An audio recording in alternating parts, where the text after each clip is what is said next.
আপনি কি কখনো মনে করেন যে আপনি নিজের কাছে ছোট হয়ে যাচ্ছেন?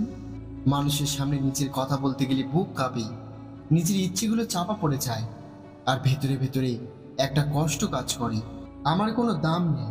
বন্ধু, শোনো, তুমি যতক্ষণ নিজের চোখে নিজের মূল্য বুঝবে না, ততক্ষণ পৃথিবীর কেউ তোমাকে সম্মান করবে না। আজ আমি তোমাকে বলবো কিভাবে নিজের আত্মসম্মান বাড়ানো যায়। আর যদি মন দিয়ে শোনো, আমি গ্যারান্টি দিচ্ছি তুমি নতুন মানুষ হয়ে উঠবে। আত্মসম্মান মানে কি? আত্মসম্মান মানে অহংকার নয়।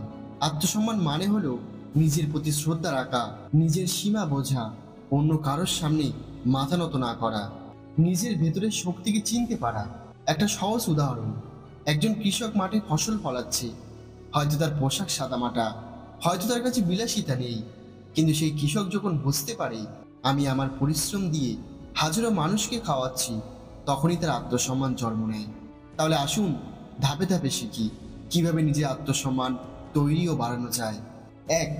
সেলফ অ্যাকসেপ্টেন্স, নিজেকে গ্রহণ করা। সবচেয়ে বড় ভুল আমরা করি এখানেই। আমরা সবসময় চাই আমি যেন অন্য কারোর মতো হই, কিন্তু সত্য হলো আপনি যেভাবে আছেন সেভাবেই অনন্য। নিজের ত্বক, নিজের উচ্চতা, নিজের ব্যর্থতা সব কিছুকেই মেনে নিতে হবে। মনে রাখতে হবে ভালোবাসা শুরু হয় নিজের থেকেই।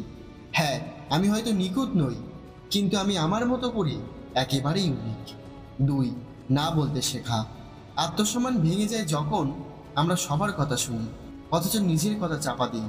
সবার খুশির জন্য আমরা বারবার নিজের ক্ষতি করি।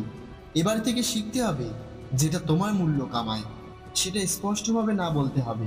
তোমাকে আমি ভালোবাসি, কিন্তু আমার সীমার বাইরে কোনো কিছু আমি করব না। 3. নিজের লক্ষ্য নির্ধারণ করো। আত্মসম্মান তখনই বাড়ে যখন আপনি জানেন আপনি কোথায় যাচ্ছেন। লক্ষ্যহীন মানুষ সর্বদা অন্যের কথায় চলে, আর লক্ষ্যবান মানুষ নিজের পথ নিজেই তৈরি করে।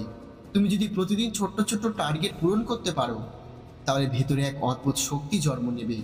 সেই শক্তি আত্মসম্মান। 4. ব্যর্থতাকে বন্ধু বানাও। কথা মানতে হবে জীবনে সবাই ব্যর্থ হবে, কিন্তু ব্যর্থতার সামনে যিনি মাথা নত করেন তার আত্মসম্মান ভেঙে যায়। আর যিনি ব্যর্থতা থেকে শিক্ষা নেন তার আত্মসম্মান আকাশ ছোঁয়। ব্যর্থতা মানে হেরে যাওয়া নয়, ব্যর্থতা মানে নতুন শিক্ষা। আমি হেরেছি মানে আমি শেষ হয়ে যাইনি, বরং আমি শিখছি। 5. নিজেকে প্রমাণ করো নিজের কাছেই। পৃথিবীতে কিছু প্রমাণ করার দরকার নেই। তোমার প্রথম দায়িত্ব হলো নিজেকে প্রমাণ করা। প্রতিদিন রাতে ঘুমানোর আগে নিজেকে প্রশ্ন করো, আজ আমি নিজের জন্য কি করলাম। এই ছোট্ট অভ্যাসই তোমার ভেতরে আত্মসম্মান বাড়াবে। 6. মানুষের অনুমোদনের বাইরে বাঁচা। সবচেয়ে বড় দাসত্ব হলো অন্য মানুষের অনুমোদনের উপর নির্ভর করা। যদি সবাই প্রশংসা করে তবে ভালো লাগছে, আর যদি সমালোচনা করে তবে ভেঙে পড়ছি। এটাই আত্মসম্মানহীনতার আসল কারণ। মনে রাখবে তুমি যেমন সেটাই তোমার শক্তি। কারোর হাততালির জন্য নয়, নিজের অন্তরের শান্তির জন্য বাঁচো। 7. সম্পর্কে সীমা তৈরি করো। অনেক সময় আমরা মানুষকে এতটা গুরুত্ব দিই যে তারা আমাদের অবহেলা করতে শুরু করে, কিন্তু আত্মসম্মান শেখায় সম্পর্ক মানে ভালোবাসা, কিন্তু ভালোবাসা মানে দাসত্ব নয়। তুমি সম্মান চাইবে, তার বিনিময়ে সম্মান দেবে। আমি তোমাকে ভীষণ ভালোবাসি, কিন্তু আমার আত্মসম্মান তোমার কাছে বিক্রি করব না। 8. নিজের প্রতি বিনিয়োগ করো। আত্মসম্মান তখনই বাড়বে যখন তুমি নিজের উন্নতিতে বিনিয়োগ করবে।